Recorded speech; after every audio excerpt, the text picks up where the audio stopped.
I have no idea what I've just played. To me, this is one of those games that you're gonna love it or you're gonna hate it. Just like Marmite, it's an acquired taste.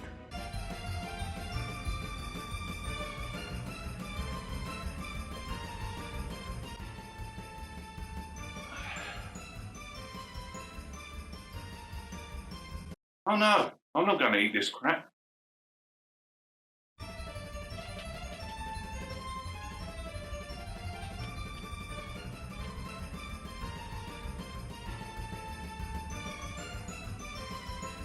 Blue Stinger is a third-person shooter and a sort of a horror game in some elements, with cheesy moments that made me laugh and cry.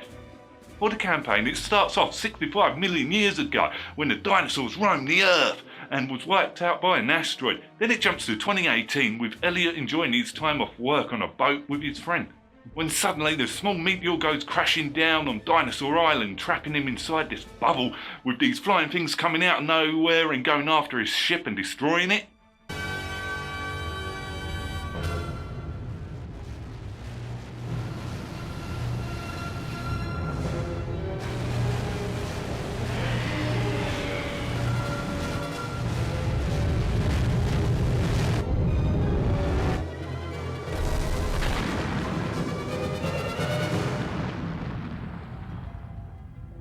Then he wakes up on Dinosaur Island and quickly finds out that people have turned into monsters and most survivors have been partly eaten by these things.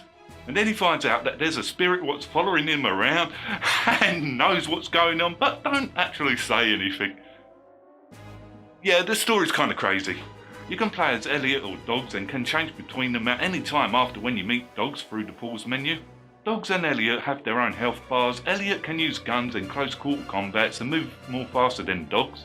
Nevertheless, Dog's got his own weapons different to Elliot and can change fighting styles by changing his t-shirt and bitch slapping the enemy with his sumo shirt. Yet, he does move slower than Elliot. For the controls, they're not the best. I would say they're a bit clumsy is an understatement and takes a while to get used to, especially with the dodgy camera angles, what can be annoying at times, especially in cramped areas where I couldn't see what was going on, where it zooms in on the player's head and I had trouble seeing the enemies sometimes, so it ended up being a cheap enemy death moment. What I found out by the third person camera where I couldn't see the enemy in front of me. However, I have seen the Japan version of this game and I've got to say its fixed camera seems way better, especially on the side-by-side comparisons with the third-person cam. I felt like that this game was not really designed with that third-person camera in mind, what explains a lot of my complaints what I had about this game. If I had a choice on what camera to have, I think I would choose the fixed camera, although this is my preference. And there's a learning curve when it comes to the swimming controls. I've got to say I hate the swimming controls where I had to keep tapping B or A to keep afloat. And if I wanted to go under the water I had to stop tapping the button and let the character sink, then press the analog stick forward and keep tapping the key to go forward and let the go of the analog stick and keep tapping the button so Elliot can go back to the surface of the water. Sounds easy, right? A bit outdated, but easy to control. Well, it's not, because of that fucking camera. It can make the character go back in the opposite direction, and I found out that I could end up in a fight with the controller to control the character. I thought that it was impressive that the game allows me to shoot the enemy's limbs off, kind of like the Dead Space game. And in a title as early as this, all I can say is I'm impressed by it. But it is out of luck because of the auto-aim, and the auto-aim works impressively well, and I like the switchless time from the melee weapons to the guns. Defeating certain enemies will get you a cash fountain, and I realised that the enemies respawn as soon as I left the area, so I ended up going out the room, then back in to do a bit of farming, to save up for that special item what I wanted. I appreciate the design of the monsters, from the standard ones to the boss fights where I could be fighting a mutated Tyrannosaurus Rex, or a crab what uses a jeep as a shell. Now that's kind of cool in my book, seeing this.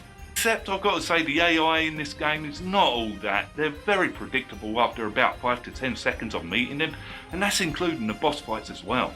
And I relished in all the different weapons that I can have, from a Gatling gun to a bazooka to a martial arts shirt, and then I've got a lightsaber. This game did not bore me when it comes to the weapons. There are different type of vending machines where you can purchase ammo, weapon and food, and the food refills Elliot or Dog's health when consumed. and you can store these in your item menu, and I quickly learned that eating steak meals out of the vending machine seems to upgrade Elliot or Dog's health.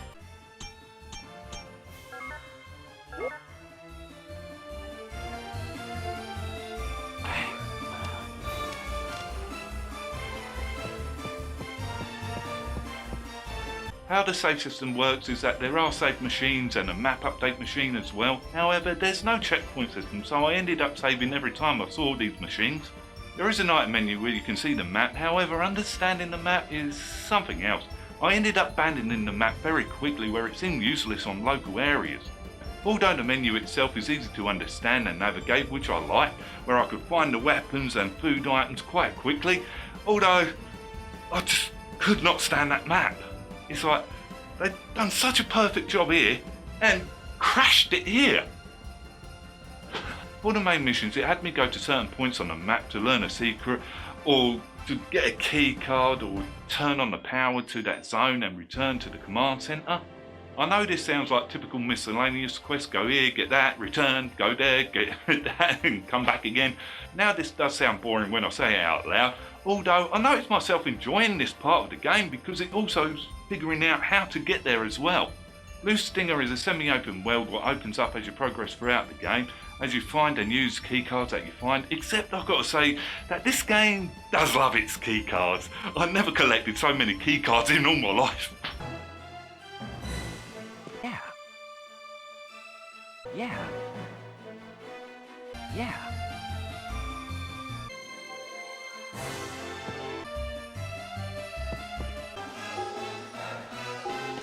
And there's key number pads to remember as well, and backtracking, it had me go back to this main command centre numerous of times. I enjoyed that there are hidden items for me to find littered throughout the stage's layout, and now and again the game rewards you for exploration where I found expensive weapons for free. There are puzzles that require the player to push a block so I could hit a switch on a wall or something similar to that, but I don't know why the shutter control is like 8 feet off the ground. So who designed that? So I just thought, yeah, I'll go with it. Yet there are a lot of moments where I had no clue on what I was supposed to be doing, where the game doesn't always spell it out for you. A lot of the time it says figure it out for yourself, and it don't always give you clues on what you're supposed to be doing, and some of them are so subtle it can be easily missed. For example, there's a moment that I got stuck for around about 40 minutes or so, maybe a bit longer, and it turned out to be something simple. As in my case, it's that door number keypad in the arcade. I remember looking for it all over the place, trying to find this door combination, and then I realised that this character said it to me when I gave her the toy. It's the Christmas Eve code! Replace code with date. It's things like this what made me facepalm. It's like the game saying, fuck you! There is one puzzle that did make me laugh after completing it, is when this big gas can explosion goes off and it makes Elliot go flying to the other side of the collapsed road. That's when I realised that I'm playing a crazy game.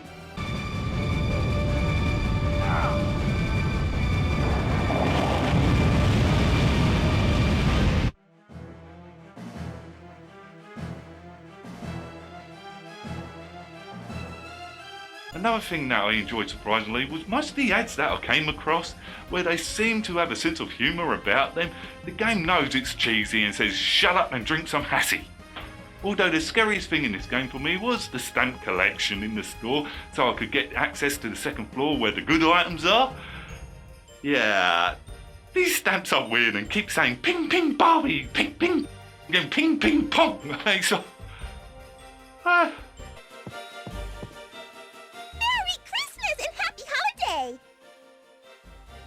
Let's join in the Happy Market Christmas Stamp Rally now!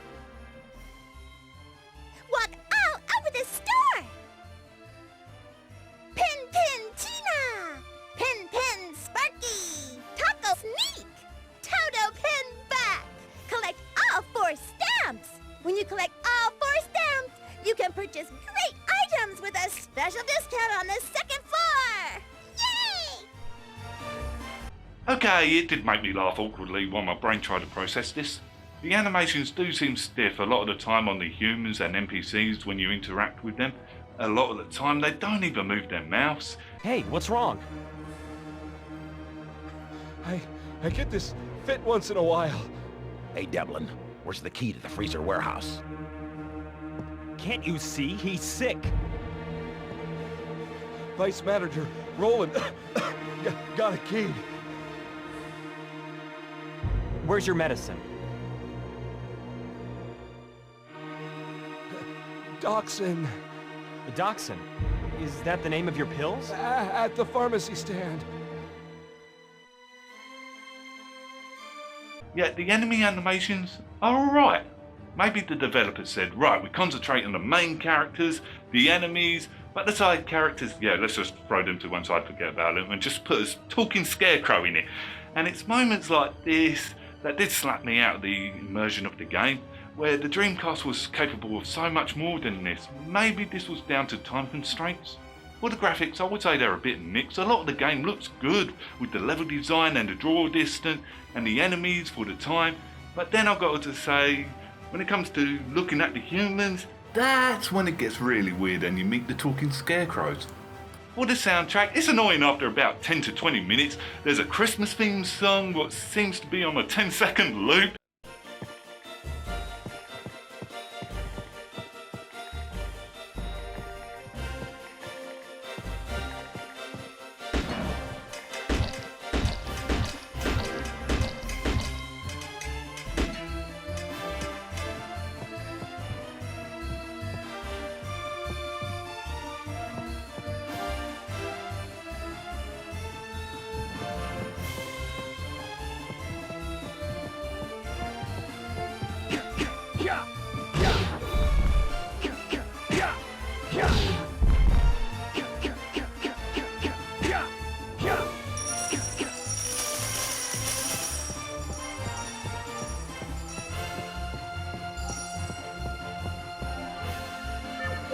And the others seem to be on the same loop as well.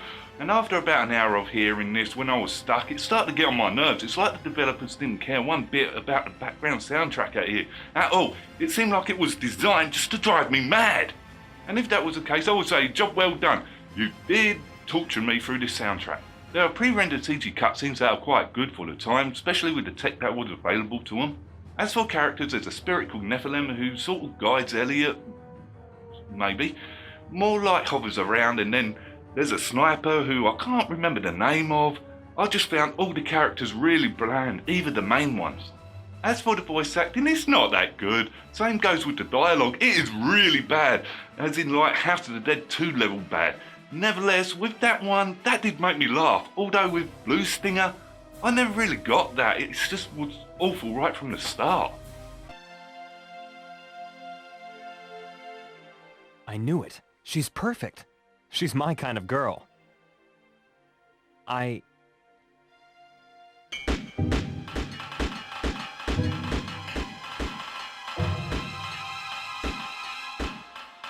won't work. You can't hit her. What is that thing?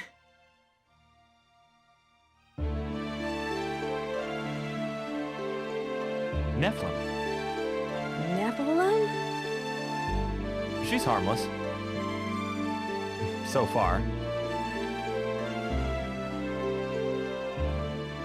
I'm Elliot Balad.